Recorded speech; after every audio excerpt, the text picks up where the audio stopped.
안녕하십니까, 박성호입니다. 개전 초부터 시정일관 러시아에만 유리한 전황이 뒤집히지 않자 미국이 젤렌스키를 버릴 준비를 하고 있을지도 모른다는 분석이 제기됐습니다.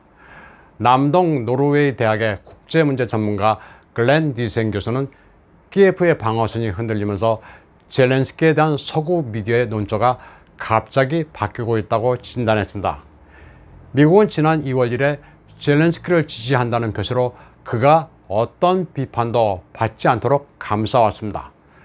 그러나 폐색이 짙어지면 누군가 책임을 져야 하기 때문에 키예프의 지도자를 늑대 먹잇감으로 던질 준비를 하고 있는 것으로 보인다고 말했습니다.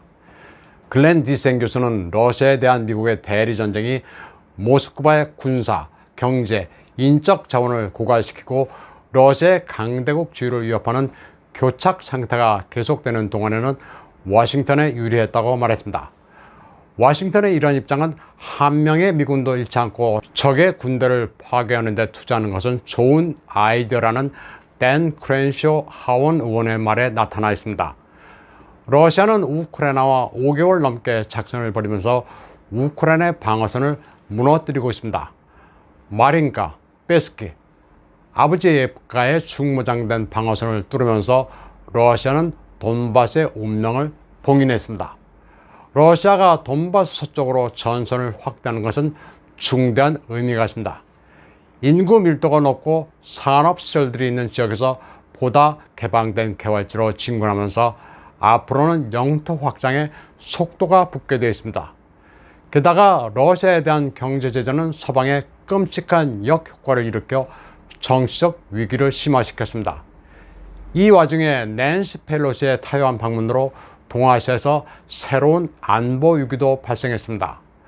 3월만 하더라도 미국과 영국은 러시아와의 평화회담을 포기하고 계속 싸우라고 설득하면서 승리의 서사시를 만들었지만 이제 키예프가 붕괴의 지경에 이르면서 그 서사를 조정해야 하게 생겼습니다. 최근까지도 미국과 영국은 젤렌스키의 국제적 이미지를 윈스턴 처칠의 환생으로 꾸며냈습니다. 선과 악의 이분법적인 구도를 만들어 복잡한 대리전의 여러 면을 단순화시켜 대중들의 뇌리를 지배하는 정보전을 벌였습니다. 푸틴은 사악한 독재자, 젤렌스키는 그럴듯한 민주주의자로 선전을 해댔습니다. 갈등을 선과 악의 투쟁으로 제시하는 것은 대중의 지지를 동원하고 타협의 계류를 마치 도덕적 입장으로 분식하기 위한 전략이었습니다. 그러나 전쟁의 패색이 짙어가고 타협이 필요할 때는 이런 서사가 바뀌어야 합니다. 조 바이든은 국내에서 흔들리는 정치적 입지를 지켜야 하고 동맹국들을 안심시켜야 합니다. 러시아와의 대리전은 중단해야 하지만 지금까지 해온 게 있기 때문에 갑자기 입장을 180도 바꿀 수는 없습니다. 그래서 러시아가 당분간은 계속 피를 흘리도록 무기는 보내지만 패배는 준비하고 있습니다.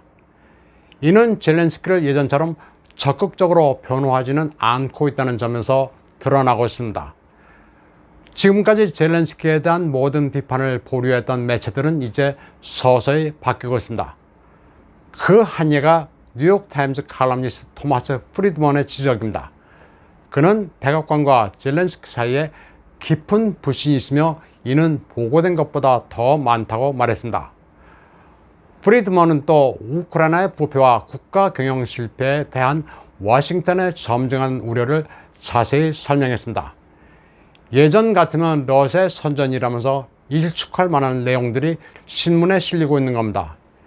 예전에 마리오폴에서 우크라이나 아조프 대대가 투하한 것을 마치 전술적 철수라도 한 것처럼 거짓 보도를 해댔지만 앞으로는 그럴 일이 없습니다. 그 정도로 젤렌스키의 실정을 감싸주는 분위기는 더 이상 아닙니다. 우크라이나 내부의 균열을 실패의 원인이라고 시작하는 것도 더 이상 금기가 아닙니다. 뉴욕타임즈는 젤렌스키가 군과 정보기관을 무모하게 숙청한다고 보도했습니다. 워싱턴 포스트는 젤렌스키가 서구의 예산 지원 자금을 자신이 직접 집행 통제하는 식으로 각 지방 주지사와 시장을 견제하고 있다고 보도하기도 했습니다. 정부 예산을 가지고 미래 정적을 벌써부터 견제한다는 겁니다. 그런가 하면 스카이뉴스는 금기타파가 아주 과감했습니다.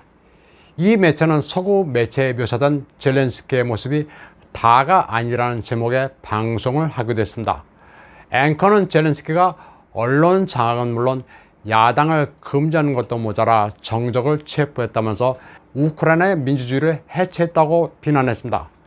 너무나도 깜짝 놀랄 만한 내용이라 저것들이 갑자기 돌아왔나 하는 느낌이 들 정도였습니다.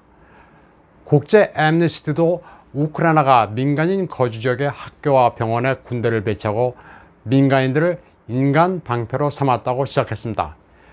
이런 보고에 대해 키예프 당국이 거세게 항의하는 바람에 사과하긴 했지만 조사 결과는 틀린 게 없다는 입장을 국제 앰니스티는 유지했습니다.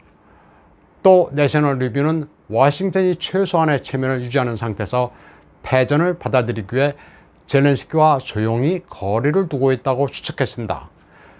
젤렌스키가 미국에 의해 어떻게 버려질지에 대해 글렌 디센 교수는 간단히 요약했습니다. 우크라이나인들이 스스로를 지키기 위해 최선을 다했지만 결국은 너무나도 무능했고 부패했으며 내분에 시달려 결국 실패할 수밖에 없었다는 내러티브를 바이든이 준비할 것으로 글렌 디센 교수는 내다봤습니다. 글렌 디센 교수는 대리전의 근원을 마이단 폭동 이전 우크라이나 정세에서 찾고 있습니다. 2013년 말 빅토르 야누코비치 대통령은 브라셀에 대해 EU 우크라이나 간 양자 협정이 아닌 EU 우크라이나 러시아의 3자 협정의 틀을 주장하다가 유럽의 이권을 넘기려는 반대 여론에 의해 전복됩니다. EU의 영향권에 편입되는 것을 거부했다가 축출당했습니다. 서방과 러시아 사이에서 강요된 선택 때문에 나라가 찢긴 셈입니다. 우크라이나의 정권 교체는 미국이 조종하고 지원했습니다.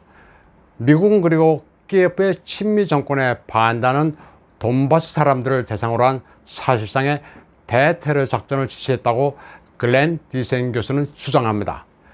그리고 새로 들어선 친미 정권은 7년 동안 민스크 협정을 훼손하기 위해 노력했습니다. 젤렌스키의 스토리는 대리전에 따른 충돌이 어떻게 비극으로 이어졌는지를 보여주는 학습 사례라고 그는 말했습니다.